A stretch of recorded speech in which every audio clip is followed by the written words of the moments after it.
Welcome to Raghu reaction. இன்னைக்கு இந்த வீடியோவில் என்ன டாபிக் பார்க்க போகிறோம் அப்படின்னு பார்த்தீங்கன்னா, நேற்று பார்த்தீங்கன்னா சென்னையில் என் பொண்ணை ஏன்டா இடிச்ச அப்படின்னு கேட்டதுக்கு ஒரு அந்த பொண்ணோட அப்பா வந்து ஒருத்தன் கத்தியாலே வந்து தொண்டையில் குத்திருக்காங்க. என்ன நடந்தது, எங்கே நடந்தது அப்படின்றத இந்த வீடியோவில் பார்க்கலாங்க. முதல்ல இந்த விஷயம் எங்கே நடந்திருக்கு அப்படின்னு பார்த்தீங்கன்னா, சென்னையில் கொடுங்கையூரில் நடந்திருக்குங்க. ஆக்சுவலாக என்ன நடந்திருக்கு அப்படின்னு பார்த்தீங்கன்னா, சென்னை கொடுங்கையூர் முத்தமிழ் பகுதியை சேர்ந்தவர் தான் ரஹீம். இவங்களோட பொண்ணு வந்து வாகிதா. இவங்களுக்கு வந்து கல்யாணம் ஆயிடுச்சு. கணவர்கிட்ட வந்து விவாகரத்து ஆகிட்டாங்க. இவங்க பார்த்தீங்கன்னா ஒரு சூப்பர் மார்க்கெட்டில் வேலை செய்கிறாரு. ரஹீம் வந்து ஒரு பிளாஸ்டிக் கம்பெனியில் வேலை செய்கிறாரு. எப்பவும் போல் என்ன பண்ணுறாங்க, வாகிதா அவங்க வந்து சூப்பர் மார்க்கெட் வந்து வேலைக்காக கிளம்புறாங்க, வேலைக்கு போகலாம் அப்படின்ட்டு. அப்போ அந்த கொடுங்கூரில் இருக்கிற அந்த பவானி அம்மன் கோயில் ஸ்ட்ரீட்டுக்காக வந்து உள்ளேருந்து வெளியில் வராங்க. அப்போ அந்த நேரத்தில் ஒரு ஆட்டோக்காரன் வண்டியை வந்து வேகமாக ஓட்டிட்டு வரான். வந்து இடிச்சிடறான். வாகிதா மேலே இடிச்சிடறான். வாகிதா நிலை தடுமாறி வந்து கீழே விழுறாங்க. கீழே விழுந்தோன்னே ஒரே கை கால்லாம் பார்த்தீங்கன்னா ஒரே சிறப்பாயிருக்கும். ஏன்னா அந்த ஆட்டோக்காரன் அவ்வளோ வேகமாக இருந்திருக்காங்க. அந்த வீடியோ பார்க்கும்போது நம்மளுக்கே தெரியும்.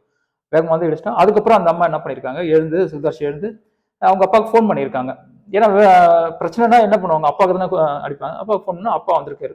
அவர் வந்து பார்த்து அவங்ககிட்ட ஆட்டோ டிரைவர்கிட்ட கேட்குறாரு, ஏன்ப்பா இவ்வளோ வேகமாக வந்துடுச்சு, ஏன் இப்படி ஆட்டோ ஓட்டுறேன்னு கேட்டோன்னா கேட்டாங்க இருக்காரு. அந்த கேட்குற நேரத்தில் அவன் என்ன பண்ணிட்டான், அந்த ஆட்டோக்காரன் கையிலேயே கத்தி வச்சிருக்காங்க. கத்தி வச்சு அப்படியே அவர் அந்த ரஹீம் இருக்காருல்ல வாகித்தாங்க, அவங்க அப்பாவோட கழுத்தில் குத்திட்டான். அந்த வீடியோ பார்க்கும்போது தெரியுது. குத்திட்டான். அவர் நிலத்தாள் மாதிரி கீழே வந்து அப்போ அக்கம் பக்கறவங்களை மீட்டு வந்து அக்கம் பக்கத்தில் இருக்க அவங்கள வந்து மீட்டு அவர் வந்து ஹாஸ்பிட்டல் வந்து அட்மிட் பண்ணிடுறாங்க. அப்போ வாகிதா வந்து அவன் மேலே புகார் கொடுக்குறாங்க. அந்த ஆட்டோ டிரைவர் மேலே கொடுங்கூர் போலீஸ் ஸ்டேஷனில் புகார் கொடுக்குறாங்க. என்ன அப்படின்னா, இது மாதிரி வந்து மணிபாலா அப்படின்ற ஆட்டோ ஓட்டுறவன் வந்து வேகமாக வந்தால் எங்கள் அப்பா கேள்வி கேட்டார், அதுக்காக அவர் வந்து கத்தியில் குத்திட்டான் அப்படின்னு புகார் கொடுக்குறாங்க. அதனால அவனை அரெஸ்ட் பண்ணிட்டாங்க. இந்த வீடியோ எதுக்கு நான் இதை பற்றி பேச ஆரம்பித்தேன் அப்படின்னு பார்த்தீங்கன்னா, இவன் ஒரு ஆட்டோ டிரைவருங்க. ஒரு ஆட்டோ டிரைவரில் கையில் கத்தி எதுக்குங்க? அது வந்து ஆட்டோவில் பார்த்தா இது இருக்கும், ஸ்பேனர் இருக்கும், அதெல்லாம் இருக்கும். ஆட்டோ எதனா பஞ்சர் ஆயிடுச்சுன்னா, எதனா பிரச்சனைனா வீல் மட்டும் எல்லாம் இருக்கும். ஆனால் ஒரு ஆட்டோ டிரைவர் கையில் கத்தி எப்படி வந்ததுன்னு தான் உண்மையிலே எனக்கு ஆச்சரியமா.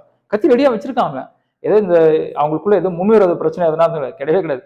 இடிச்சதுக்கு அந்த பொண்ணு நம்ம அப்பா ஃபோன் பண்ணுறான், அப்பா ஃபோன் வந்து கேட்குறாரு, அப்பா ஏன்ப்பா இடிச்சுன்னு. அதுக்கு அவன் வந்து கத்தியை வச்சு டக்குன்னு கழுத்துல, அவர் எதிர்பார்க்கவே இல்லைங்க, டக்குன்னு வந்து கழுத்துல. இவனுங்களை நம்பி எப்படி ஆட்டோவில் ஏற முடியும்? இந்த லட்சத்துல இவன் இந்த ஆட்டோ டிரைவர்லாம் வந்து போராட்டம் பண்றாங்க. அந்த அந்த ஜூப் ஐயோ பேர் வரலையே, ரேப்பிடோ. அந்த ரேப்பிடோ ஓட்டுறவன் மேல வந்து எல்லா ஆட்டோக்காரனும் வந்து குறை சொல்றாங்க. இது மாதிரி அவங்களால என் குடும்பமே போச்சு அப்படின்ட்டு எவ்வளோ கதறாங்க. ஆனா ஒரு சில விஷயங்கள் உண்மை என்றாலும் ஒரு சில விஷயங்களை வந்து அதை நம்ம ஏற்றுக்கிட்டு தான் ஆகணும். ஏன்னா வந்து அவங்களும் வந்து வேலைக்காக தான் வந்து அவங்களும் வந்து கஷ்டப்படுறாங்க. ரேப்பிடோக்காரனா வந்து கஷ்டப்படுறாங்க. ஆட்டோ டிரைவர் ரொம்ப நாள் கஷ்டம். அதே நிலைமை தான் வந்து ரேப்பிடோ ஓட்டுறவங்களுக்கும் இருக்கு. இவங்க வந்து அவங்களோட என்ன சொல்றது, படிக்கிற பசங்க தான் மோஸ்ட்லி ஓட்டுறாங்க. அவங்களுக்கு அவங்க ஃபீஸ் கட்டணும், அவங்க குடும்பத்துக்காக தான் வந்து ஓட்டுறானுங்க. பட் குடும்பஸ்தனும் ஓட்டுறானுங்க, ஒரு வருமானம் பத்தலன்றதுனால தான் ஓட்டுறானுங்க. இன்னொரு காரணம் ஏன் ரேப்பிடோ தேடி போறாங்கன்னா, ஆட்டோக்காரங்கிட்ட எல்லாம் வந்து வாங்குற காசு, அதாவது 2 கிலோமீட்டருக்கே வந்து 200 300 கேட்டா என்ன பண்ணுவாங்க, ரேப்பிடோவில் போயிட்டா 50 முடிஞ்சு போகுதுங்க. அதாவது வந்து ஒரு கடையில் ஒரு குண்டூசி வந்து ஒரு 2 ரூபான்னு வச்சுங்களேன், இன்னொரு கடையில் ஒரு ரூபாய் இல்லை 1 ரூபான்னு நம்ம எங்கே போவோம்?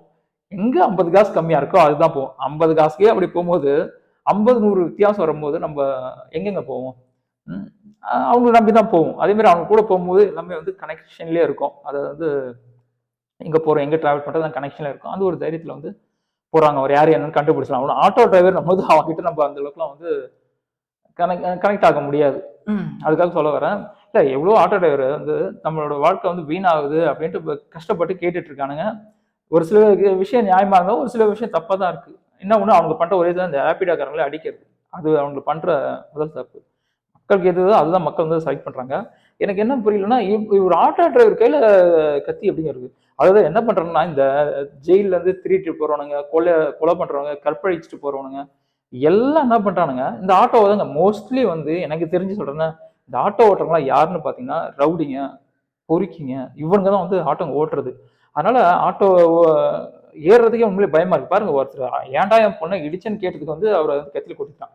இதுக்கு முன்னாடி ஒரு 4-5 மாசத்துக்கு முன்னாடி நினைக்கிறேன், பைபாஸ்ல கூட நம்ம கிளாம்பக்கத்துல ஒரு பொண்ணு வந்து வேற ஊர் பாரு பொண்ணு, ஒரு இன்னொரு பொண்ணு கூட ஃப்ரெண்டை பார்க்க வந்துட்டு அந்த பொண்ணை கூட ரேப் பண்ணானுங்க மதுரை பைபாஸ்ல. இதுவும் பண்ணது ஒரு ஆட்டோக்காரன் தான். அவன் மேலேயே வந்து ஏற்கனவே வந்து கேஸுங்க இருக்கு. அதாவது வந்து எவன் வந்து திருட்டு திருடுறான், கொலை பண்றான், கொள்ளடிக்கிறான், அவங்களுக்குலாம் வந்து எவனும் வேலை தர மாட்டான்னு தெரியும். அதுக்காக என்ன பண்றான், அவங்க தேர்ந்தெடுக்கிற ஒரே தொழில் என்ன பார்த்தீங்கன்னா இந்த ஆட்டோ ஓட்டுற தொழில் தாங்க.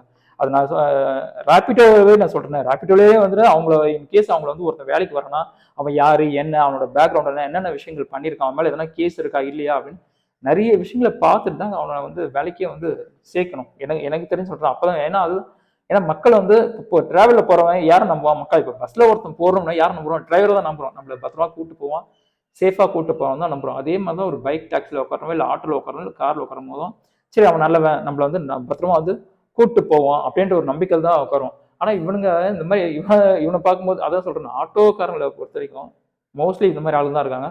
அதனால ஆட்டோ வாடகை கொடுக்குறவங்களா இருக்கட்டும் இல்லை ரேபிடோ கம்பெனியா இருக்கட்டும், அவங்க யாரு, இதுக்கு முன்னாடி என்ன பண்ணியிருக்கானுங்க, எதனா கேஸ் இருக்கா, நல்லா ஒழுக்கமானா அப்படின்னு நிறைய எல்லா டீட்டெயில்ஸும் வாங்கிட்டு அதுக்கப்புறம் உங்க பொருளை வந்து கொடுங்க.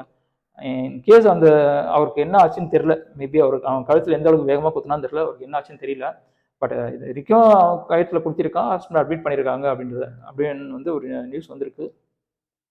அதனாலே வந்து இந்த ஆட்டோலாம் ஏறுறதுக்கே வந்து பயமா இருக்கு. பட் இதை பற்றி பேசணும் அப்படின்னு தோணுச்சு. அதை ஒரு அவேர்னஸாக தான் பேசினேன். நான் யாரையும் வந்து கஷ்டப்படுறதுக்காக பேசல. பட் எல்லா இடத்துலையும் வந்து நல்லவங்களும் இருக்காங்க, கெட்டவங்களும் இருக்காங்க. இந்த மாதிரி பண்ணுறதுனால எல்லா ஆட்டோ டிரைவரும் நம்ம சந்தேகப்படுவோம், வேற ஒன்றும் கிடையாது. சரி, இந்த மாதிரி பண்ணும்போது என்ன பண்ணுவோம், நல்லவளா இருக்கலாம், கெட்டவனா இருக்கலாம் அந்த மைண்ட் செட்டப்பில் போயிடும். அப்படிதான் எல்லா விஷயமும் நம்ம லைஃப்ல நடக்கிற ஒவ்வொரு விஷயமும் அப்படிதான் நடக்குது. அதாவது நிறைய இங்க குழந்தைகளுக்கான பொண்ணுங்களுக்கான பாலியல் வன்கொடுமை நிறைய நடக்குது. இதனால என்ன ஆகுது, நம்ம எதனா ஒரு பொண்ணுங்கிட்டயோ குழந்தைங்கிட்டயோ வந்து நம்ம க்ளோஸா பேச முடியல, யாரும் நம்ம தப்பா நினைச்சிருவாங்களோ அப்படின்ற பயத்திலேயே ஒருத்தன் பண்ற தப்பால ஒட்டு மொத்தமே பாதிக்கப்படுது. அதே மாதிரிதான் இந்த விஷயத்தையும் சொல்ல வந்தேன் நான் அதுக்குதான். பட் இதை பத்தி பேசணும் அப்படின்னு தோணுச்சு. அதுதான் பேசினேன். பட் வேற ஒன்றும் இல்லை. மறுபடியும் அடுத்து ஒரு வித்தியாசமான டாபிக்ல உங்களை சந்திக்கிறேன். அது வரைக்கும் உங்களது உங்கள் ரகுவரன். Tata bye by.